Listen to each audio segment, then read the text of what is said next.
Nós vivemos numa sociedade saturada de sexo, que não leva a sério a monogamia, que incentiva o aborto como forma de controle de natalidade, que promove e apoia a distorção do sexo como forma de entretenimento, que afirma que os absolutos morais não existem e que acredita que as pessoas podem transgredir os padrões morais e escapar das consequências. O teólogo católico Fu Hongxin muito sabiamente disse que os vitorianos faziam de conta que o sexo não existia e os modernos fazem de conta que nada mais existe. Este capítulo é uma das passagens mais extensas e diretas da Bíblia que reflete a vontade declarada de Deus e os mandamentos com relação à expressão da sexualidade humana. O Senhor exorta os israelitas a não olhar para trás e não imitar os costumes morais e religiosos dos egípcios, e também a não olhar em volta e imitar os pecados dos povos de Canaã, que eram terrivelmente imorais. Deus criou o sexo para formar a família, e a família é a base da sociedade. Se ela se desintegra, a sociedade decai. Toda união física fora do casamento e todo tipo de imoralidade quebram a ordem criada por Deus e enfraquece a família. Embora este capítulo seja dirigido exclusivamente para o povo de Israel, quando os escritores do Novo Testamento escreveram sobre imoralidade sexual e impureza, eles escreveram a partir de um contexto que entendia os mandamentos de Levítico 18 como uma das passagens importantes que definiam a imoralidade sexual e a impureza. Além disso, o próprio Jesus resumiu toda a lei em 2 pontos: amar a Deus e ao próximo, e ainda acrescentou que destes 2 mandamentos depende toda a lei e os profetas.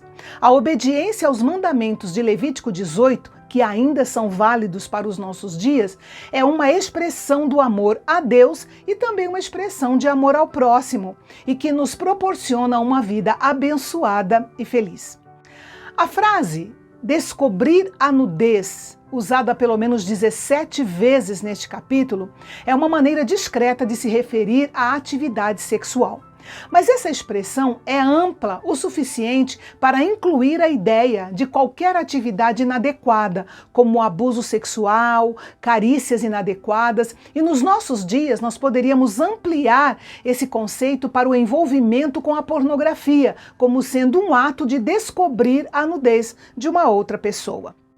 As orientações de Deus começam com a proibição de relações sexuais entre parentes próximos, conhecido como incesto.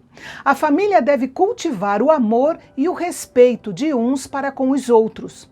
Depois, Deus dá outras leis sobre moralidade sexual, como a lei que proibia o homem de procurar sua mulher para uma relação sexual quando ela estivesse menstruada. Nós já falamos sobre isso no capítulo 15. E também a lei contra o adultério, que encontra respaldo no 7º mandamento. Em seguida, Deus dá uma ordem expressa contra a adoração a Moloque, dizendo o seguinte: não permitirás que nenhum dos teus descendentes passe pelo fogo para Moloque, nem profanarás o nome do teu Deus. Eu sou o Senhor. Moloque era um ídolo pagão.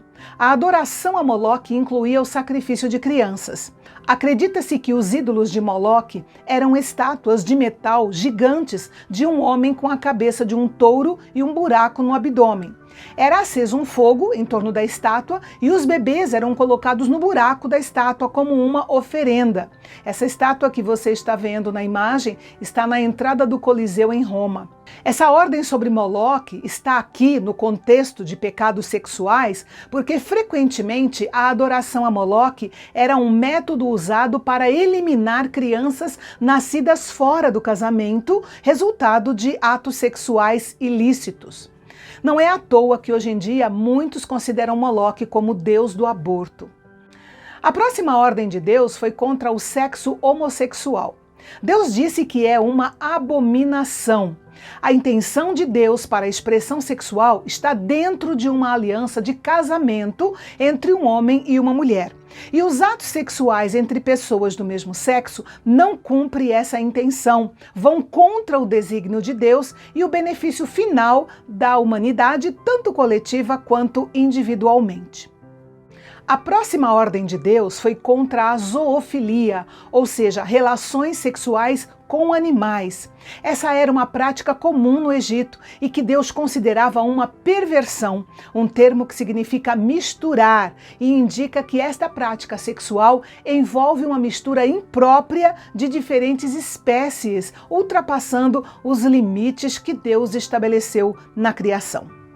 E o capítulo termina com um apelo de Deus sobre a urgência do seu povo em obedecer os seus mandamentos sobre a moralidade sexual. Deus ordenou que em Israel houvesse um forte sentimento de desaprovação social para com aqueles que quebrassem essas leis, porque esses eram e ainda são pecados que matam a família e também matam a sociedade.